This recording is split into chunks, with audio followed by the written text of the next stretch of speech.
What's better than bacon? Bacon and pasta. So this video is really about making soy curls into bacon, but I don't like to just make an ingredient, so we're gonna make a whole dish. But we are actually gonna be making soy curls into bacon. That's the important bit, okay? But for this, you wanna start with a pot of water on your stove because you're gonna be cooking up some pasta. We happen to have 7 ounces of whole wheat linguine today because Derica wanted linguine. I usually go for spaghetti, but linguine is good too. You can use pretty much whatever you want though. It's not crucial. Okay? For some reason for this particular dish, I wanted a flat pasta. Now, if I had something wider, I'd be even more happy, but we don't have that right now. So we're going with linguine. Right. Soy curls. If you've ever seen them before, if you don't know what they are actually pressed out soybeans. That's literally what they are. So they're considered a whole food. And I just go through and I find like the larger pieces to make bacon with, but for this particular dish, I'm gonna chop it up a bit anyway, so it's not super important. But I have a cup of soy curls and I'm just gonna add some plain old water. By the way, if you hear rain, storm, thunder, and lightning, it's because we have a thunderstorm going on. Power's blinked twice already. Good times. Just some water in there, nothing else. Let them sit on the side for probably 10 to 15 minutes. But we have other things to take care of in the meantime. As always, when I'm making a sauce, I'm gonna use my NutriBullet. For this one, we have half a cup of cashews. I started out with a whole cup, looked at it and went, that is way too much. So half cup cashews. To that, I'm gonna add some nutritional yeast, probably about a tablespoon or 2. Totally optional. You don't even have to add it if you don't want to. It does add a little nice extra flavor though. We've been utilizing the joy that is cashew cream sauce in many dishes recently, and it's just fantastic. Yeah, it really is. If you wanted to though, you could substitute Morinu tofu for this and you'll get a very similar result. I think in this case though, the richness of the cashews helps. And some garlic powder, about, maybe a teaspoon to a teaspoon and a half. We're a garlicky people. And then, can you pass the Grey Poupon? We need some Grey Poupon mustard for this. It adds a nice little backbone of flavor to it, about a tablespoon, like a good glug, you know. You don't have to get too crazy about it. And if you get some on You got it chef snack. all over the place. Oh yeah. I think he did that on purpose. He really likes Grey Poupon. I love Grey Poupon. Did I miss any? I don't know. I think I got it all. Okay, and now to this, I want to add some black pepper. And I grind my black pepper separately because we bought the 3 kinds and it doesn't work in my pepper mill. So I just put in a spice grinder, and actually it's a coffee grinder. It's not even a spice grinder. I have a coffee grinder that I use. But it's designated just for spices, so it is a spice grinder. And a good pinch of black pepper, maybe half a teaspoon. I find I use more black pepper now that we started doing that. So that's probably a good thing because somebody It's really likes also it. easier to measure. Oh yeah. Because you're just cranking and how much am I getting? I don't know. Now comes water. I'm gonna fill it to about here, which is probably like a cup to a cup and a half of water. Generally what I do is I just go like, see how the level of the cashews are? I wanna go 1.5 times that to 2 times that. A little more is okay because you're gonna cook it down and it's gonna soak it up anyway. It's all right. But having a little bit more water than you think you need, a little bit, not a lot, a little bit more, makes it a lot easier to blend. So it's a good thing. Then put the blades on and then give it a shake. Does 2 things. First, make sure that you have it on tight enough so that you don't get splashed and nothing sprays out. And second, it gets everything off the bottom. Because I did put some powders in there. So if I didn't shake that up, it might have been stuck to the top and it's just not a good idea. So here we go, I'm gonna blend this. So 1 pass on the NutriBullet when you have enough liquid is usually enough. I'm just gonna check it and open it very, very carefully because, I don't want it to spit at me. I already spit the mustard everywhere. And, oh, that looks really creamy. It's perfect. And now all we have to do is wait for the soy curls to hydrate and for the water to get hot enough to cook our pasta. All right, now that our soy curls are hydrated, it's time to make the bacon. Now also I have the pasta cooking and I just have it cooking for like 10 minutes.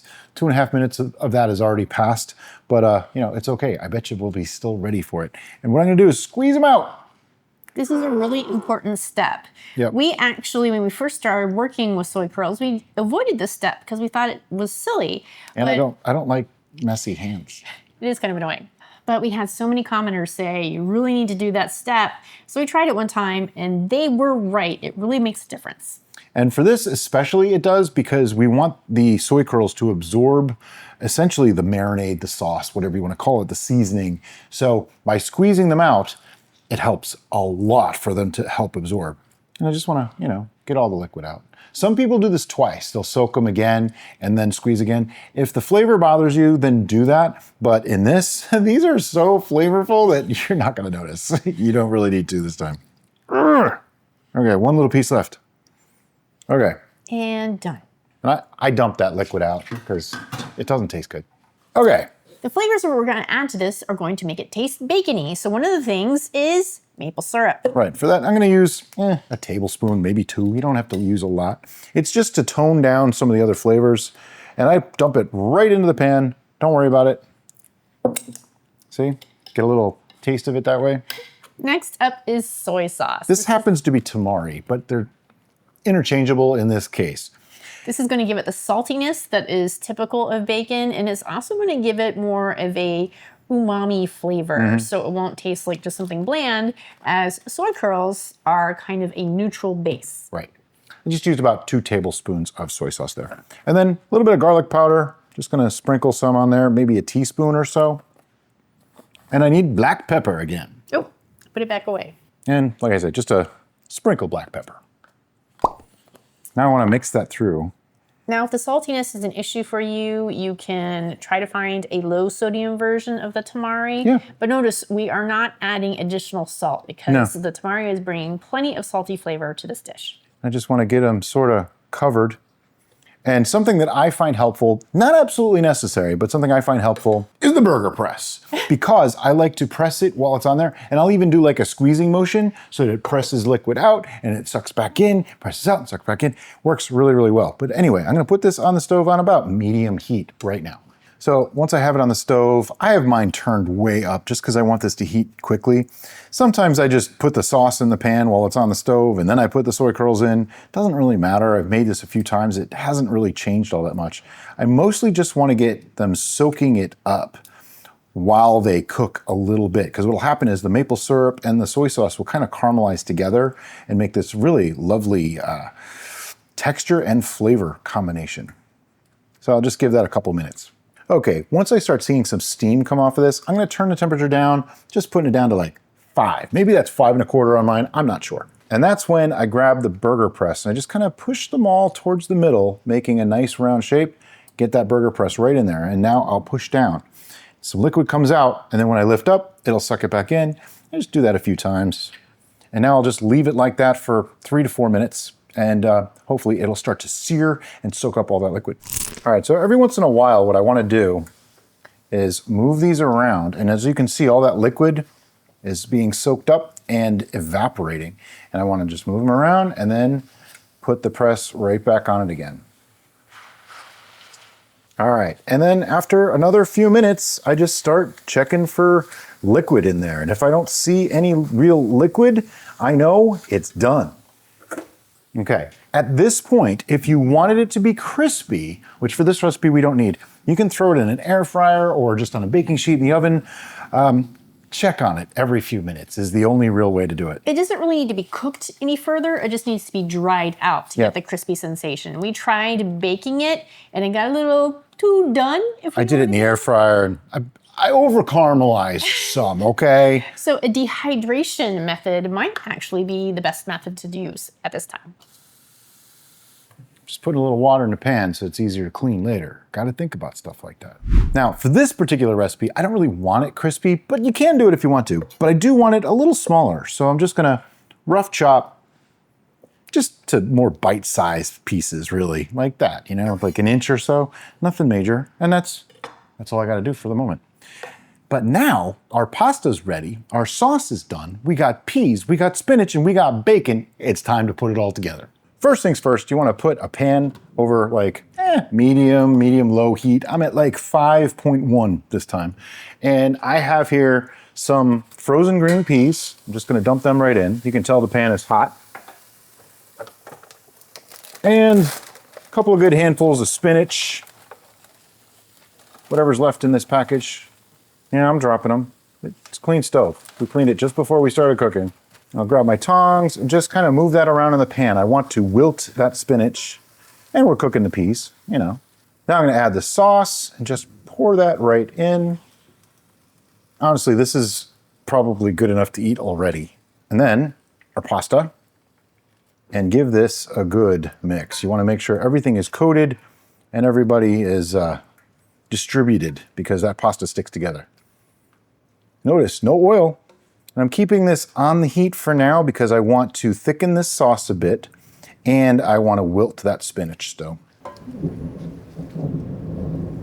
If you can't hear the thunder, you're missing out because, oh my God, is it loud and thundery here today. And I'll just let this cook for a couple of minutes. Okay, I've turned off the heat and I just want to show you how thick that sauce got. See, it's like nice and creamy. And now add in the bacon. Just dump it right on top. I want to mix that through. This is why I'm not too worried about it having to be crispy for this particular dish. Now, if you wanted to put it on a sandwich or something, sure, you might want it a little bit crispy, but I think this works really, really nice. We've done this a couple times, and it just adds this extra level of flavor to this dish that's really amazing. But now that it's all mixed together, let's see how it tastes. Now it's the best time of every cooking show. We get to eat this. I'm so sorry that we don't get to share it with you. But hopefully by sharing this recipe, we are sharing it with you. Yeah, see, you can make this. And this is a super easy one. I just wanted a basic pasta to go along with it. By the way, I want to talk about storage options for the bacon before we get too much further. Once you've cooked it and everything like that, you can just put it in an airtight container and keep it in the fridge for a few days. It is soy curls, so it's got some fat in it, things like that could spoil if left too long. You can also freeze it, which works really, really well. Or just eat it. I tend to just make as much as I need for whatever dish I'm making at the time. Yeah, you saw how easy it was to bring the bacon together. 5 plus minutes. The entire dish, so yeah, easy. This whole thing was less than half an hour.